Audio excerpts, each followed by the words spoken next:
anak-anakku kelas 4 semuanya, apa kabar kalian? Semoga dalam keadaan baik dan sehat semuanya ya. Bertemu lagi dengan Ibu dalam pelajaran agama. Ini adalah pelajaran di mana melanjutkan dari materi sebelumnya, masih dengan judul yang sama, Allah memberkati pemimpin Israel. Dan ini adalah kelanjutan setelah Samuel menggantikan Imam Eli, dia menjadi hakim atas Israel. Anak-anakku sekalian, ternyata orang-orang Israel itu memiliki keinginan di mana mereka ingin sekali seperti bangsa-bangsa lain yang memiliki pemimpin, memiliki seorang raja. Sebenarnya Samuel sudah mengingatkan mereka bahwa pemimpin yang utama bagi mereka adalah Tuhan Allah. Tetapi sekali lagi mereka berseru supaya Samuel melantik atau memilih seseorang untuk dijadikan raja atas Israel. Maka Allah pun sempat berkata kepada Samuel, silahkan kalau akan melantik atau mengurapi seorang pemimpin, karena nanti yang akan ditinggalkan oleh mereka bukanlah engkau Samuel, tetapi aku. Maka apa yang terjadi dalam peristiwa berikutnya? Inilah yang kemudian raja pertama di Israel yang diurapi oleh Samuel. Dia adalah Saul. Siapakah Raja Saul ini? Inilah latar belakangnya. Raja Saul adalah anak dari Bapak Kisi. Kisi adalah seorang petani, dia berasal dari suku Benyamin, salah satu suku kecil di antara 12 suku Israel yang ada di sana. Saul pada masa itu disuruh oleh ayahnya atau Bapak Kisi untuk mencari keledai-keledai ayahnya yang hilang. Dan ketika kesana kemari mencari keledainya, dia bertemulah dengan Bapak Samuel. Ketika itu Samuel mendapat bisikan dari Allah, petunjuk dari Allah bahwa orang anak muda yang ada di hadapannya itulah yang dikehendaki oleh Allah untuk dijadikan raja atas Israel. Maka Bapak Samuel ini pun mengambil tanduk yang berisi minyak. Ia berdoa dan kemudian mengurapi anak muda yang dia temui ini, dan sah. Saul pun akhirnya menjadi raja Israel. Wah, ternyata hebat juga ya Saul ini. Maksud awalnya mencari keledai. Keledai itu seperti kuda tapi pendek ya. Nah, ternyata malah dia mendapat berkat Tuhan yang luar biasa dan diurapi atau dilantik menjadi raja atas sebuah negara, yaitu Israel. Dalam kesempatan berikutnya, Samuel memperkenalkan Saul kepada seluruh rakyat Israel bahwa ia menjadi pemimpin bangsa Israel, dan disambut dengan sangat gembira oleh seluruh rakyat. Samuel pun menjadi pembimbing, penasehat, dan pendoa bagi Saul, sang raja. Allah selalu memberkati dan menyertai Saul. Bahkan setiap kali Saul setelah menjadi seorang raja, seringkali ia memimpin peperangan dengan bangsa lain, termasuk ketika ia beserta dengan pasukan orang-orang Israel berperang melawan bangsa Amon. Saul pun selalu memperoleh kemenangan dengan siapapun ia berperang. Saul semakin dipuja-puja oleh masyarakat, oleh rakyat Israel. Mereka sangat gembira, mereka sangat senang karena memiliki raja yang hebat. Nah, untuk berikutnya apa yang terjadi? Ternyata dengan kehebatan dan kesuksesan atas kekuasaan yang dimiliki Saul, ternyata Saul mulai tidak setia kepada Allah. Ia mendirikan tugu kemenangan atas nama dirinya. Setiap kali habis perang dan ia selalu menang, maka dia suatu kali mendirikan tugu kemenangan atas nama dirinya, supaya semua orang mengetahui bahwa dirinya hebat, dirinya kuat, dirinya adalah pemenang. Padahal sebenarnya kemenangan yang ia dapatkan atau yang ia raih adalah berkat dari Tuhan sendiri, penyertaan dan kehendak Tuhan. Tetapi rupanya kekuasaan dan puja-puji dari masyarakat membuat ia lupa diri, ia menjadi sombong. Sebenarnya Samuel sudah mencoba mendatangi dan menasihatinya, tetapi rupanya Saul belum juga tersadar atas kesalahannya ini. Allah pun tidak berkenan dengan sikap Saul tersebut. Maka Allah meminta Samuel untuk pergi ke kota Betlehem. Di sana dia diminta untuk menemui seorang bapak bernama Isai dan mengurapi salah satu anaknya. Bapak Isai ini mempunyai 7 orang anak laki-laki. Ketika Samuel ini bertamu ke rumah Bapak Isai, dia menyampaikan maksud dan tujuannya. Maka Bapak Isai pun memanggil anak-anaknya mulai dari yang anak pertama yang paling sulung dan anak-anak berikutnya dengan postur tubuh mereka yang tinggi besar, tegap, gagah. Nah, ternyata dari ke-6 anaknya yang sudah hadir di hadapan Samuel, rupanya Allah belum menghendakinya. Setiap kali Samuel mencoba berdialog dengan Allah, apakah ini Tuhan yang harus kuurapi? Ternyata Tuhan belum berkenan. Lalu Samuel bertanya kepada Isai, "Bapak Isai, apakah hanya ini putramu?" Lalu Bapak Isai mengatakan, "Oh, masih ada satu lagi, dia yang paling kecil, dia masih berada di padang rumput. Biasanya ia menggembalakan ternak kami." Lalu Bapak Isai pun menyuruh beberapa anak kakak dari anak sulungnya ini untuk memanggil sang adik. Tidak berapa lama kemudian datanglah si bontot, si kecil. Ya, dia bernama Daud. Nah, ternyata Tuhan berkenan dan dia meminta Samuel untuk mengisi tanduknya dengan minyak urapan. Lalu Daud pun dipanggil untuk mendekat kepada Samuel. Dan disitulah Samuel mencurahkan minyak urapan dan mendoakan. Dan di hadapan kakak-kakaknya, Daud dilantik, diurapi menjadi Raja Israel, menggantikan Saul. Wah, luar biasa ya, masih kecil ternyata sudah dikehendaki oleh Tuhan. Pada saat Daud diurapi, Roh Kudus turun atas Daud. Sementara roh jahat menguasai diri Saul. Apa yang terjadi ketika Saul dikuasai oleh roh jahat? Saul pun seperti orang yang sakit jiwa. Dia berteriak-teriak, dia berbicara yang sangat ngacau dengan tingkah lakunya yang membuat orang-orang istana itu menjadi terkaget-kaget. Dan itu berlangsung beberapa waktu lamanya. Tersebutlah Daud ini memiliki kepandaian memetik alat musik kecapi. Dan suatu ketika ia diundang ke istana. Pada waktu itu Raja Saul sedang sakit, dalam arti dia seperti orang depresi, teriak-teriak, maaf ya, kayak orang gila begitu ya.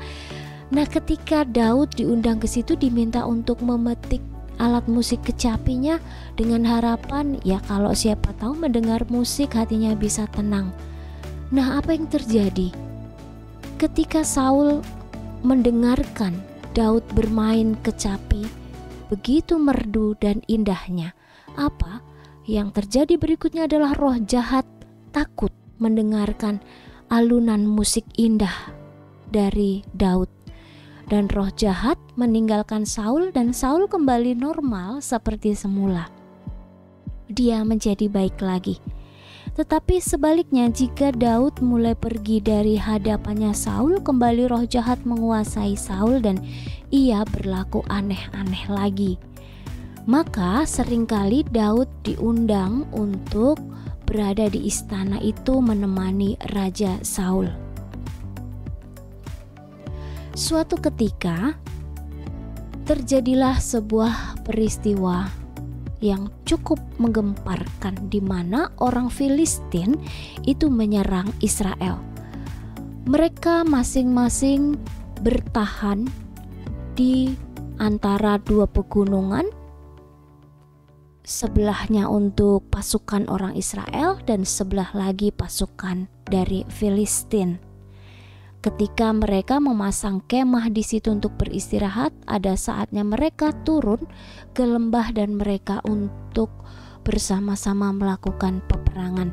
Tentu saja dari kedua belah pihak ada korbannya juga, ya. Nah, peristiwa ini rupanya juga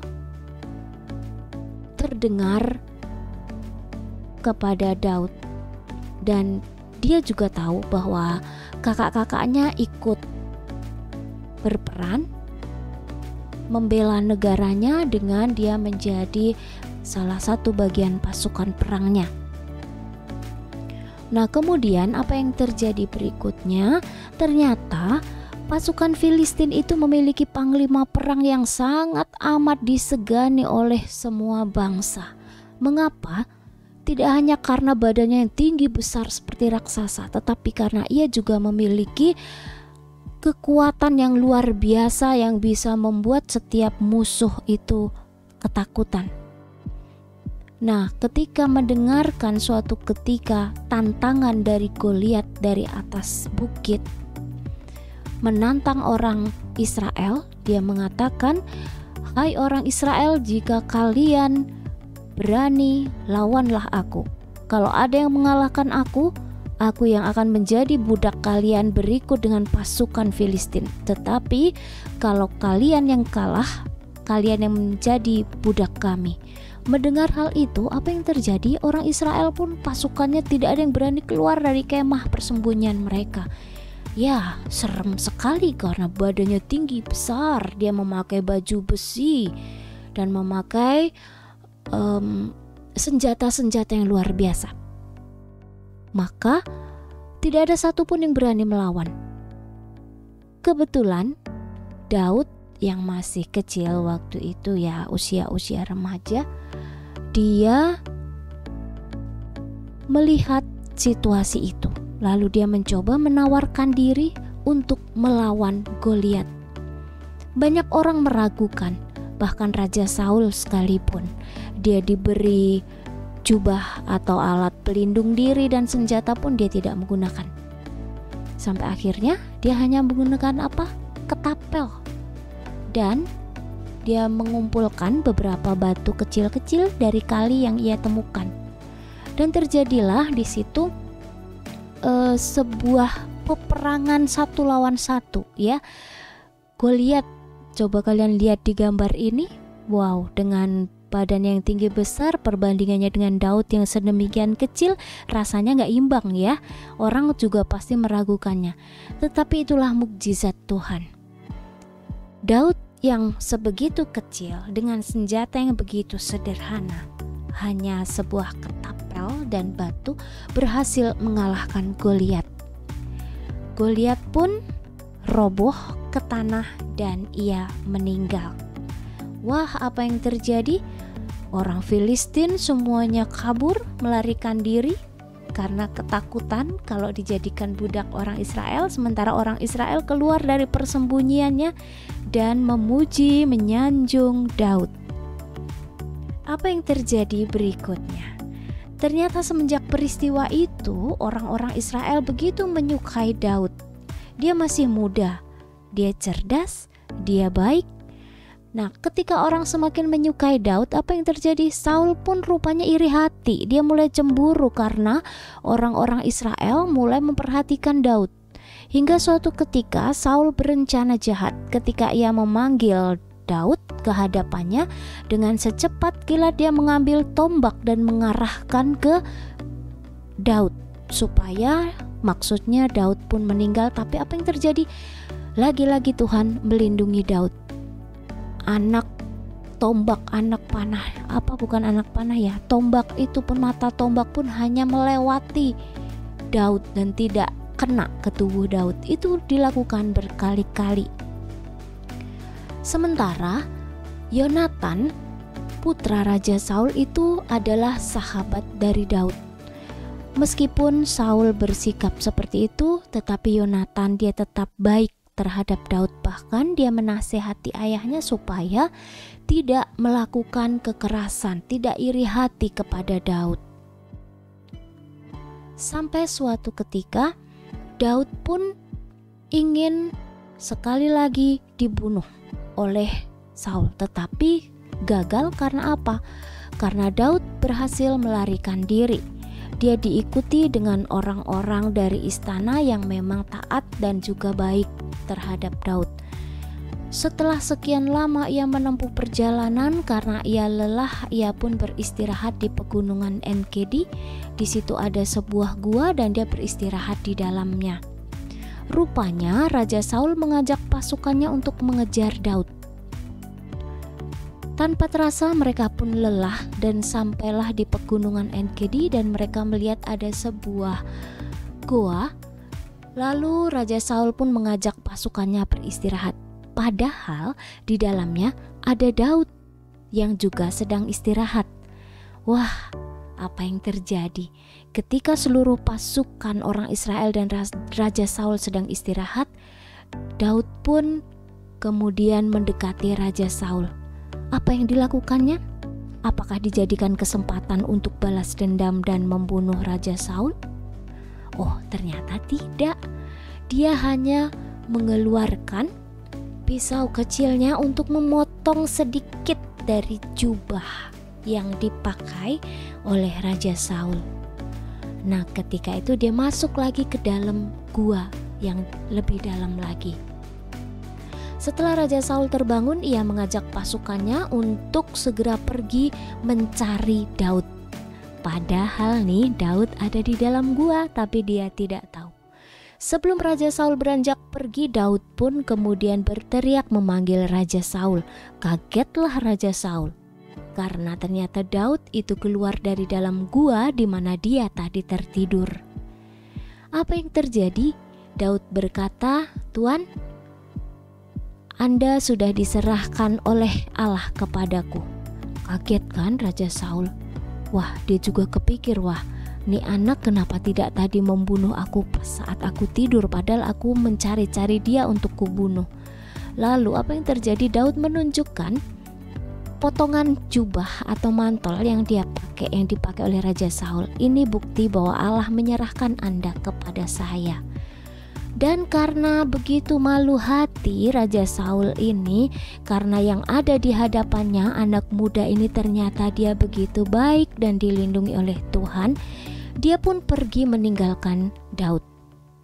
Lalu dia sempat meminta kepada pasukannya, karena dia begitu malu hatinya, dia minta supaya orang-orang yang ada di sekitarnya untuk membunuh dia. Tetapi dia tidak ada yang mau membunuh dia. Orang-orang pasti takut dong disuruh membunuh rajanya gitu ya. Akhirnya apa yang terjadi?